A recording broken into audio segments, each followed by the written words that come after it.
Artinya zaman kita hidup pun sebenarnya kita tidak bisa ngelola kehidupan itu tidak bisa. Nah kalau sama nggak bisa nanti setelah mati juga tidak bisa. Ya sudah, ketika kita hidup yang ngelola juga Allah, ketika mati juga yang ngelola. Bedanya apa? Nah, ini di sini terus kita dilatih inna sholati wa nusuki wa mahyaya wa mamati lillahi rabbil alamin. Tapi kenapa kita ragu terhadap kehidupan setelah kematian? Karena ketika kita hidup seakan-akan kita tahu cara hidup. Makanya Allah itu tersinggung betul ketika ada orang merasa bisa ngelola cara hidupnya. Makanya kata Allah kalau gojlok orang-orang yang kepedean itu, kalau kamu top, mbok jangan mati. Itu falaula in kuntum ghaira madinin tarji'unaha in kuntum shadiqin. Kalau kamu merasa top itu jangan mati. Di mana-mana mati itu tidak top. Falaula idza balaghatil khulqum wa antum khina idin tanzur. Mbok ketika nyawa kamu sudah sampai kerongkongan, kamu tarik lagi supaya kamu tidak mati. Mati itu tidak top. Katanya kamu top kok. Mati. Jangan mati. Kalau top itu jangan mati, jangan miskin, jangan tua, jangan jadi jelek. Pokoknya top terus gitu. Itu digojol sama Allah. Tapi orang itu lupa bahwa nah ketika sehat begini kita seakan-akan ngelola kehidupan. Nah gara-gara merasa ngelola seakan-akan kalau mati lalu saya gimana ya kalau mati.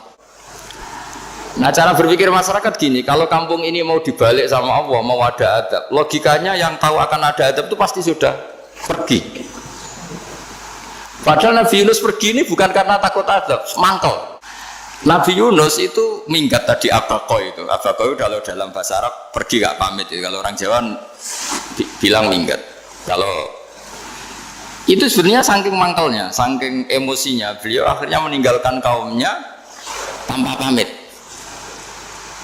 Tapi kaumnya itu menjadi tahu bahwa ini serius Yunus. Buktinya dia agak berani di kampung, berarti mau ada adab betul itu.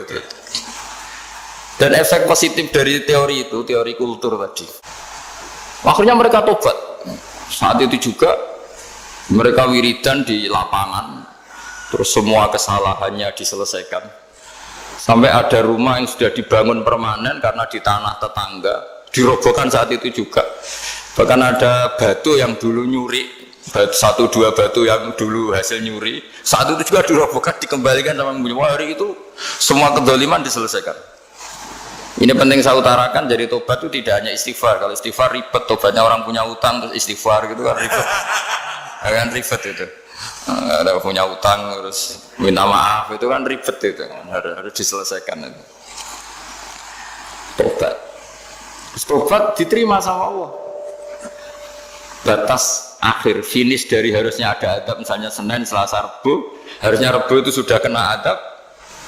Ternyata Rabu itu tidak kena adab. Nabi Yunus sebetulnya juga penasaran kampungnya itu kena adab tidak. Dilihat dari jauh ternyata tidak. Tambah kecewa dia. Gitu.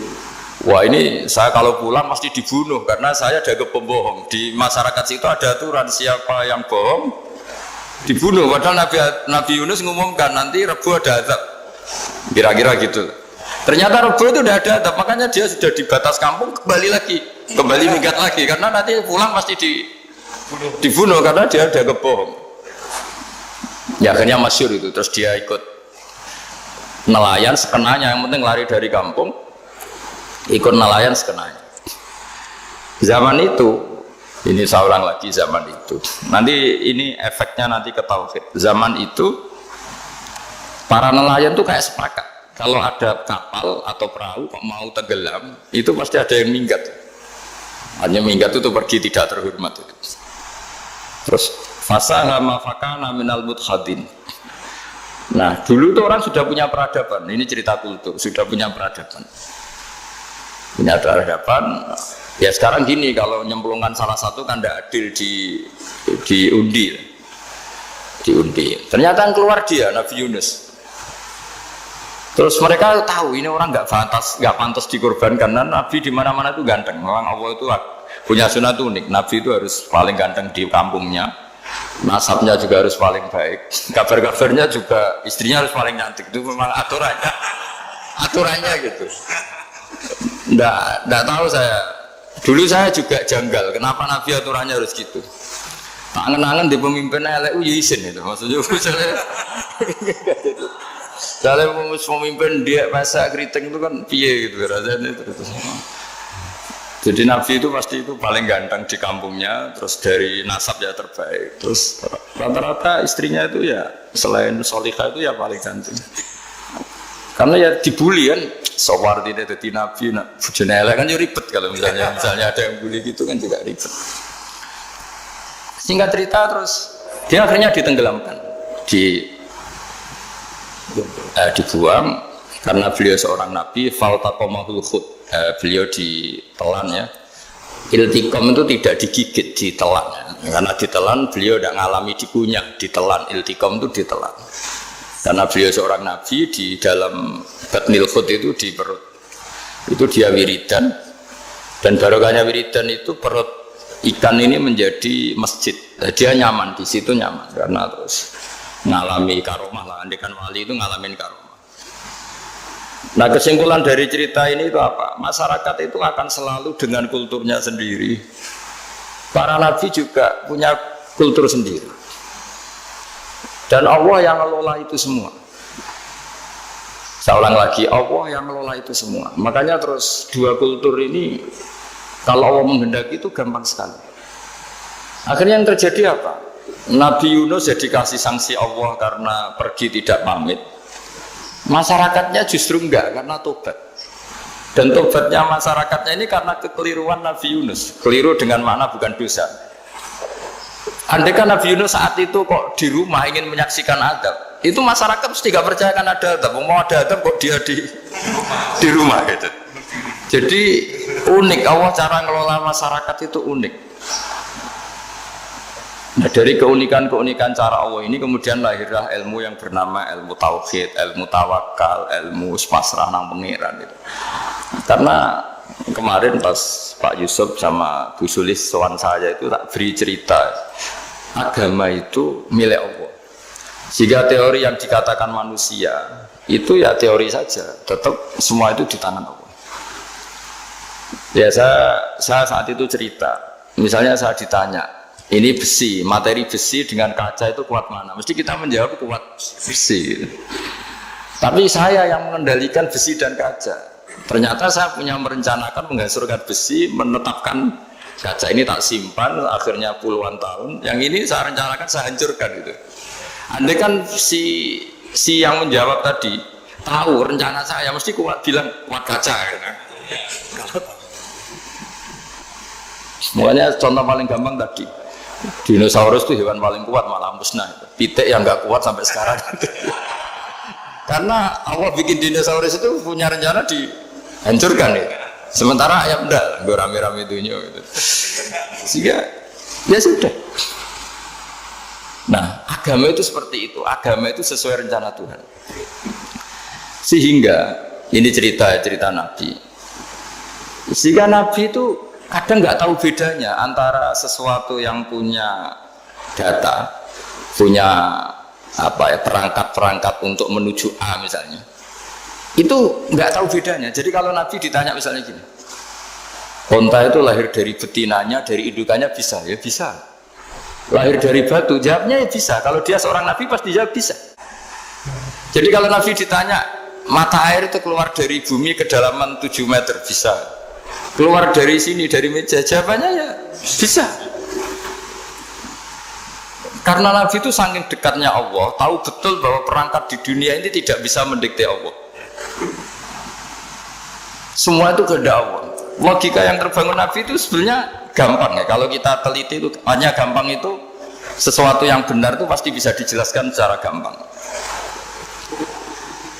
Nah ini ngaji tauhid biar tidak terlalu berteori itu. Karena kalau saya cerita uang pinter jenengan. Nah, dan saya tidak ingin pinter tentang uang. Tak beri contoh. Nah ini supaya nanti kalau sampean suatu saat meninggal ketemu mungkar nakir itu tahu cara menghadapi. Nanti tak warai tekniknya. Tak warai tekniknya. Makanya ada cerita, agama ini baik sekali. Orang bocorkan ujian nasional itu kriminal, bisa ditangkap Pak Rosidi. Tapi agama ini, pertanyaan mungkar nakir dibocorkan semua kiai. Itu nggak ditangkap sama mungkar nakir.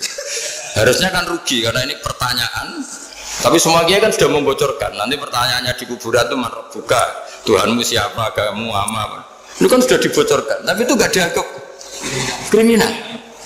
Sementara kita sekolah SD, sekolah SMP bocorkan soal itu dianggap kriminal. Padahal harusnya boleh. Maksudnya kalau menuruti teori itu harusnya boleh kan. Mau pertanyaan mungkar nakir saja dibocorkan kan? Ada dasarnya kan? Ya tapi kan tidak ada itu. Harusnya boleh. Tapi kan terus jadi nggak ujian kalau apa? Kalau dibocorkan itu. Artinya agama ini begitu baik. Pertanyaan yang taruhannya surga neraka saja dibocorkan. Kurang apanya baiknya agama ini? Pertanyaan sepenting itu dibocorkan. Dan kiai-kiai nggak ditangkap sama mungkar nakir ya udah itu. Saya ulang lagi ya supaya kita ingat fitrah salimah. Soal Anda modern monggo lah, tapi saya sebagai kiai akan ngajari kalian tentang fitrah salimah. Jadi kalau kamu itu benar-benar beragama, ini misalnya kertas, ini lempengan baja. Kalau kamu beragama kalau ditanya kuat mana, ya terserah jenengan. Karena bisa saja kertas ini aku punya niat tak simpan di arsip nasional. Baja ini tak niatkan, tak luluhkan, tak hancurkan. Sehingga kalau kita ngomong ya secara materi harus ditambahi, secara materi kuat baja ya Allah. Tapi secara substansi jenengan ya terserah jenengan monggo. Nah, di sini yang mulai orang lupa itu karena selalu menjawab pasti kuat baja. Kata pasti ini yang akhirnya orang menghilangkan teori beragama. Berdasar logika. Berdasar logika. Nah akhirnya para nabi, para wali itu ditanya. Saya punya kitab karangannya Abdul Hamid, orang alim. Kitab itu dulu saya ngaji lama sekali, sampai sekarang saya pelajarin. Manusia itu dijebak hukum adat, padahal adat itu ya tidak terlibat. Misalnya kalau ada telur jadi ayam normal gitu. Ya tadi indukan unta melahirkan unta normal itu, indukan sapi melahirkan sapi normal. Tapi kalau para nabi itu bilang ya nggak normal, nggak normal artinya tetap ada kekuatan Tuhan. Indukan unta tahu apa tentang unta? Dia punya kekuatan apa? Bisa melahirkan unta, bisa menciptakan unta di perutnya, bisa ada jantungnya, ada paru-parunya, ada ususnya. Dia bisa apa? Di situ ada tangan Tuhan. Gitu. Karena para nabi cara berpikir gitu melihat tembok ya sama. Tembok sama indukan unta itu sama-sama mungkin mengeluarkan unta. Sehingga ketika Nabi Soleh ditanya, bukti apa kekuasaan Tuhanmu? Apa bisa mengeluarkan unta dari batu besar ini? Jawabannya Nabi Soleh ya bisa, langsung saja bisa. Dan mukjizatnya Nabi Soleh masyhur itu keluarlah unta dari batu. Karena secara teori ya tadi, coba unta indukan itu apa seorang profesor, apa seorang ilmuwan sehingga bisa menciptakan anaknya itu. Apa dia terlibat dalam menciptakan jantungnya, paru-parunya, ususnya kan tidak juga. Telur bisa apa coba? Gobloknya bukan main telur itu kan. Tapi bisa mengeluarkan ayam, dia bisa apa? Nah, para nabi, para wali itu tahu semuanya itu kekuasaannya Allah. Nah, kalau karena kekuasaan Allah bedanya apa dengan tembok? Makanya Nabi Muhammad ketika di padang pasir, semua sahabat bingung nggak ada air, ya Nabi santai aja. Ini gimana Nabi nggak ada air, nanti orang mati kehausan. Nabi ya santai aja. Kamu ingin air katanya? Iya. Nabi nunjuk apa itu ya sudah terus ada air. Ada yang keluar dari jemarinya, ada karena Nabi itu nggak tahu bedanya antara ini mungkin dan tidak mungkin itu nggak tahunya itu ya semuanya itu Allah. Kalau kamu kan nggak, wah daerah gini nggak mungkin ada air. Ini kan padang pasir. Air itu biasanya di daerah hutan gini malah berteori macam-macam. Seakan-akan tidak ada Tuhan. Jadi kalau orang nggak bakat wali pasti berpikirnya gitu. Makanya nggak wali-wali itu orang nggak bakat karena itu kan artinya menafikan kekuasaannya Allah kan. Seakan-akan Allah tidak mampu bikin air di situ. Tapi kalau Nabi santai aja. Makanya Nabi Ibrahim ketika mau dibakar ya santai aja. Menurut beliau api bisa apa? Jadi itu meskipun hukum adat dia selalu berjalan. Normalnya api yang membakar di padang pasir, normalnya ya nggak ada air. Normalnya batu ya nggak mengeluarkan unta. Tapi kamu jangan terjebak oleh keseharian yang Anda lihat. Tetap di balik itu ada kekuasaannya Allah Subhanahu wa Ta'ala.